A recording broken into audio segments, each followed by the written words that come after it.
अकेले खुश रहना सीखो।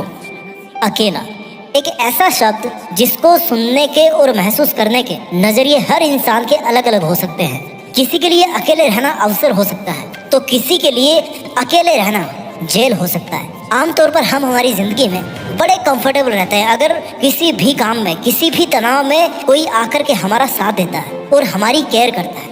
और इसी डे टू डे लाइफ में हमें किसी इंसान की इतनी आदत हो जाती है ना, या लोगों का साथ लेने की इतनी आदत हो जाती है कि हम उन पे डिपेंड होना शुरू कर देते हैं। समस्या तब शुरू होती है जब हम हमारी जिंदगी में किसी इंसान को बहुत वैल्यू दें और बदले में वो हमें बिल्कुल भी भाव ना दे, बिल्कुल साथ ना दे, या फिर साथ देने की बजाय हमें नीचा दिखाने की, हमारे में कमी निकालने की कोशिश करें तो बहुत बुरा लगता है। समस्या तब हो जाती है जब आप किसी के लिए हर वक्त हाजिर रहो और ये दुनिया आपके हर वक्त हाजिर रहने का फायदा उठाए। इतना किसी के लिए हाजिर नहीं रहना चाहिए कि ये दुनिया आपको मुफ्त का समझने लगे। हैप्पी रहना तो इसका सबसे बड़ा फॉर्मूला है कि अकेले रहना सीखो। जिंदगी में बहुत आगे जाना है तो इसका सबसे बड़ा मंत्र है कि अकेले खुश रहना सीखो। आपको इतना किसी के लिए अवेलेबल नहीं रहना चाहिए। इस जिंदगी की सबसे बड़ी खोज खुद को खोजने में है। खुद को क्या पसंद है, खुद को क्या नापसंद है, खुद को कहाँ पहुँचना है, क्यों पहुँचना है, ये डिसाइड करने वाले आप होते हो, ना कि ये स्वार्थ में लिपटी हुई दुनिया। मानता हूँ कि इंसान एक सामाजिक प्राणी है, लेकिन जब समाज ही किसी इंसान का दुश्मन बन जाए तो इंसान को क्या करना चाहिए?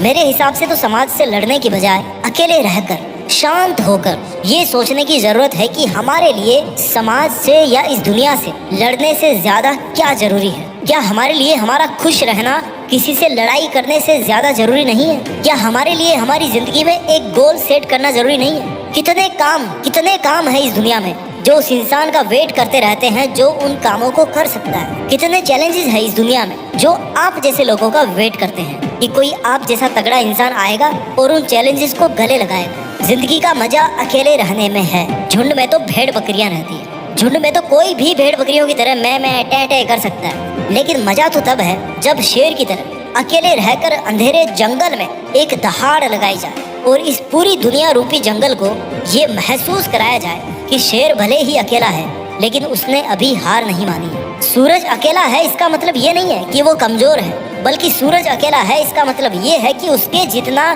ताकतवर कोई और दूसरा नहीं है। सबसे ऊंची चोटी माउंट एवरेस्ट दुनिया में एक ही है, इसका मतलब ये नहीं है कि वो अकेली है, बल्कि इसका मतलब ये है कि उसके जितनी ऊंची दूसरी कोई चोटी नहीं है। अकेलापन प्रतीक है ताकत का, क्योंकि आप उस जगह पर होते हो जहाँ तक पहुँच पाना किसी के लिए संभव नहीं होता। अकेलापन प्रतीक है खुशी का, क्योंकि आप किसी पर डिपेंड नहीं रहते हो, आपकी उम्मीदें किसी से बंधी नहीं होती है, आप कोई कदम उठाने से पहले किसी के जजमेंट के थ्रू होके नहीं गुजरते। अकेलापन खुशी पाने का सबसे बड़ा आधार है, क्योंकि अकेला इंसान किसी के साथ का मोहताज नहीं होता। अगर जीत हुई तो उसकी और हार भी हुई ना तो उसकी है। आप अकेले पैदा क्यों हुए थे? क्यों भगवान ने ऐसा कोई पैदा नहीं किया जो आपके साथ पैदा हुआ और आपके साथ हर काम में वो रहा, हर कदम में आपके साथ दे? क्यों कोई ऐसा इंसान नहीं भेजा ऊपर वाले ने जो इस धरती पर तब मरेगा जब आप मरोगे? क्योंकि जिंदगी का सार अकेलेपन में है, और जब जिंदगी का सार अकेलेपन में है ना तो आपका इस मझधार में खड़े होकर ये सोचना कि किसी के साथ से आपको खुशी मिलेगी, जिंदगी जीने का मकसद मिलेगा, तो फिर वो आपकी भूल है। और जब किसी का साथ इतना जरूरी है